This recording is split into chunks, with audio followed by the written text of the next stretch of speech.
We have a partnership, a very important partnership to us with Oxford Bus Company, and obviously Phil's asked me to come and talk to you. Now, I'm not going to do a PowerPoint presentation, and we're not business people in the sense that, apart from the fact that I run a £4 million business and employ 100 people. So I thought what I would do, because I'm always amazed at how much people don't know about running a charity and running a theatre. So I hope I'm not going to bore you, but I'm actually just going to tell you how it works. The Oxford Playhouse is a charity. We've been a charity since 1995. Formerly, we were a department of the university. The theatre was built in 1938. It was the last theatre to be built, and regional theatre to be built in the UK before the war. I just learned a really interesting fact that the houses on that site on Beaumont Street, just opposite the Ashmolean, were demolished in February 1938, and the Oxford Playhouse opened in October 1938. And the reason I learned that fact was because 2 days earlier to that, a builder in Oxford told me it was going to take them 5 months to build a kitchen extension. And I did think, progress. We're a national portfolio organisation funded by the Arts Council of England. Now, there are 200 of those up and down the country. The Playhouse is the largest NPO in Oxfordshire, which brings with it its own responsibilities. Our Arts Council grant is 10% of our turnover, roughly, with another 100,000 coming from the university, and a small grant, but very important to our strategy, from the Oxford City Council. One of the things that's so great about being in Oxford is we still have an enlightened City Council who have for all the pressures they're under. They have ring-fenced the funding for culture and leisure, and so even though that grant is £23,000 a year, it's a really important testament to the fact that they think that the Playhouse and other cultural partners are important, and an important part of the well-being of the city. To put that into context, our entire subsidy for the Oxford Playhouse is about 13% of our turnover. In many producing theatres up and down the country, that would be more likely to be 40 to 60% of the turnover. So in lots of ways, we back above, we punch above our weight in terms of what we can achieve. We're not funded by the Arts Council to be a producing theatre. We're what they call a receiving house, the idea being that there's lots of touring shows. They come on a Monday morning, we take the set off the van, they open on Monday or the Tuesday, we put the set back on the van on the Saturday, and they go off to Chichester, usually.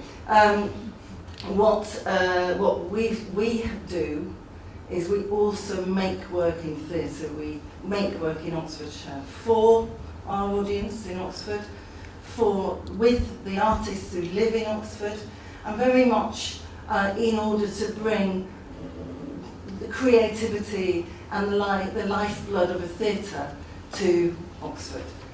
So we do produce some. We're actually, one of the things that's happening in the last, I've been here a year and a half now, and one of the things that is happening is that we're producing more, particularly on the main stage, for which we get no subsidy whatsoever. Okay, so St John's College own the Playhouse. Obviously that won't be a surprise to you. It's a law that St John's College owns just about everything, certainly around there. And our little theatre, the studio theatre, the Burton Taylor Theatre, which was built in 1970 from the proceeds of a production of Dr. Faustus at the Playhouse with Elizabeth Taylor and Richard Burton. That little theatre, which is on the corner of Gloucester Street, is owned by the university. But they, both St John's and the university, have entrusted those buildings to the Oxford Playhouse Trust. As I say, our turnover for 2015 to 16 was 3.9 million, which was up nearly 4 was up from 3.7 million the year before. And of that, we earn 80% of our income. One of the things I wanted to sort of explain was the difference between a charity that we just sit there and take money in, but we do actually earn 80% of our income. 65% of that on ticket sales, 10% on retail, that's gin and tonic mainly, and the rest on what in our annual report is called entrepreneurial activity. It's largely running things like the tickets in Oxford agency. So as well as our box office, it's a very neat system. We have 8 full-time staff in the box office, and we couldn't afford to employ all those people sitting in the box office unless we also sold tickets and took commission for everybody else in Oxford. So we sell those tickets for the Sheldonian and the Ashmolean and the old fire station, charge them a small commission, and that pays us to staff our box office as well. The box office sales up this year, I'm going to tell you about the staff. That 65% and the 13% subsidy leaves 7%, and that's our fundraising target. 7% which comes from sponsors, individual donors and trusts and foundations. And one of the things that's happened, I don't know if anybody else in the room is from the third sector, but one of the things that has happened very recently, I would say in the last year, on the outside, is the trusts and foundations income stream has pretty much ground to a halt. Anyone applying for funds, they're inundated. So we're having to rethink our strategy on that specifically. We have 92 staff on payroll. It's the equivalent of about 55 full-time members of staff. And I've just got board authority to put in 5 full-time positions, mainly in participation, schools work with young people, and marketing and development, raising money. And we also, a new thing that happened this year is we are an Oxford Living Wage employer. You can imagine living in Oxford, we all know how expensive that is, working in the arts. It's tough. And so one of the things, while we can't pay everybody more, we've made sure that we've raised the floor a little bit. Overnight, last April, our least paid, cheapest members of the team had a 20% pay rise. So that's something I'm quite proud that we've been able to do.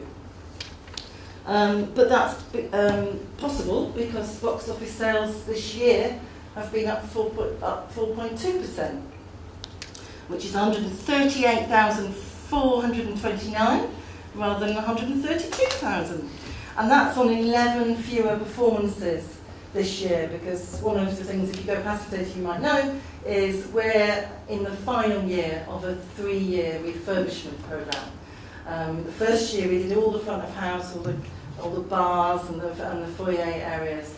The second year we did all the gubbins, all the air conditioning and the heating and all that stuff that you never see but actually is really important and makes a mess. So that we've done that in order to this year beautifully redecorate the theatre and put 600 and possibly even a few more, 613 nice, lovely new seats in. So that's what's happening. We close for 6 weeks in the summer to finish that 3-year project off. Our highest weekly take this year, well, I don't know I'm sure some of you have been to the Playhouse at some point. And you may even go to other theatres as well.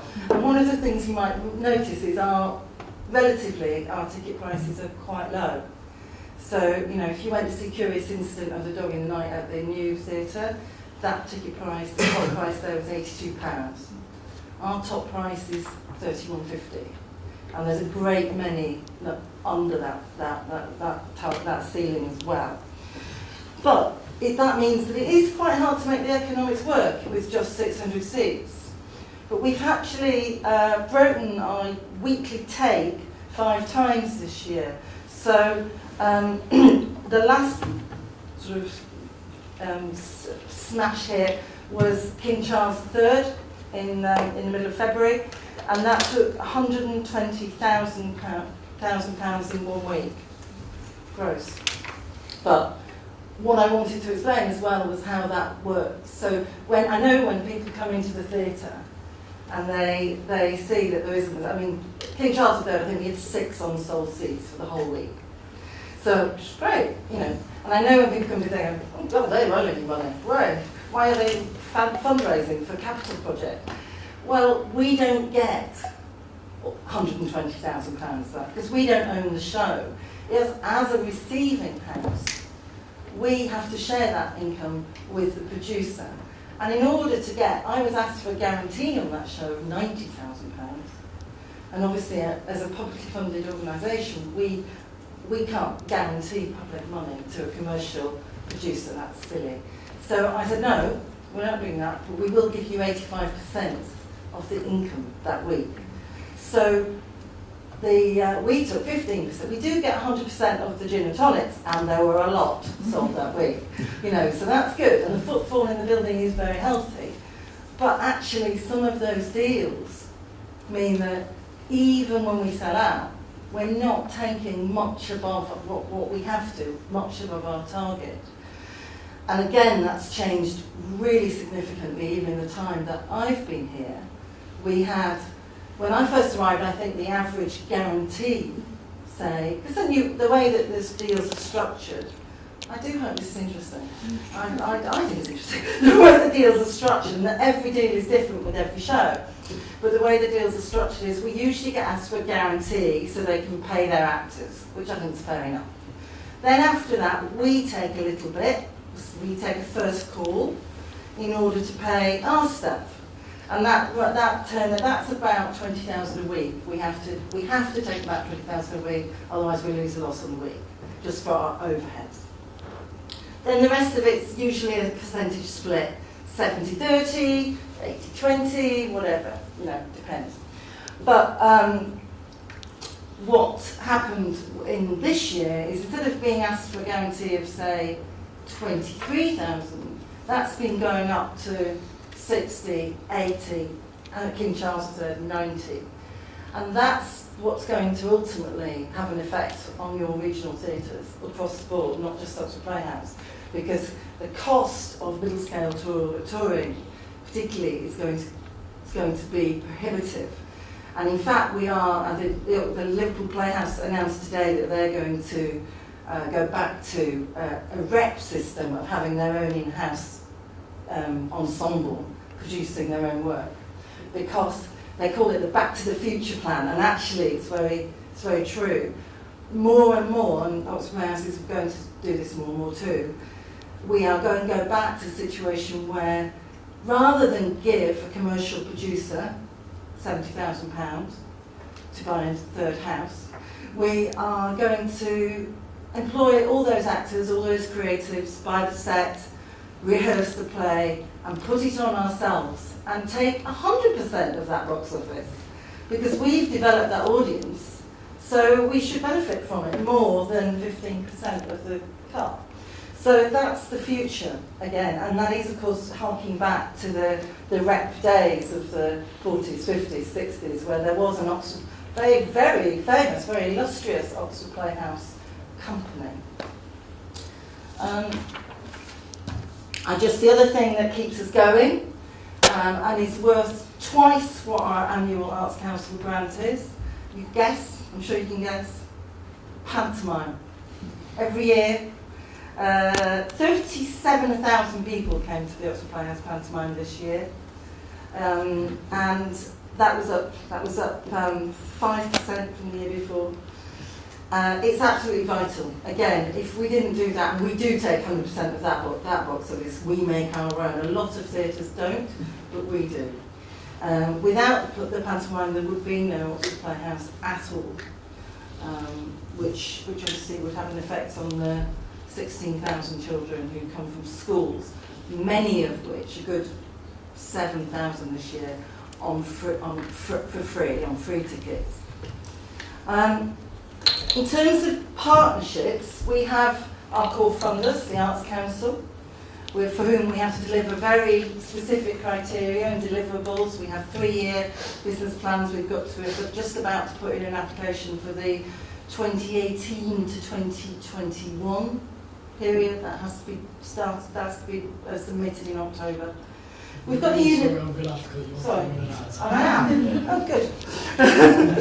One of the things I wanted to say, though, was about supporters, particularly, and that 7% is really vital. One of the things that we've done is we've started a new business club and have a VIP and members room now. I threw the board table. It was enormous. I threw it out.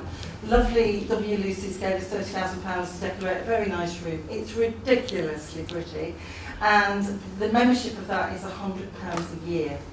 And if you do nothing else, I would ask you to look at supporting the Playhouse. You can use that room for meetings, you can use it for corporate hospitality. We've got all sorts of things going with that. But if you don't use a Playhouse like OP, then it won't always be there in the same way, and you will find that we produce the same programme of work that ATG, and you'll get more and more clairvoyant nights and more STEM that people often take. So that's the choice. Okay.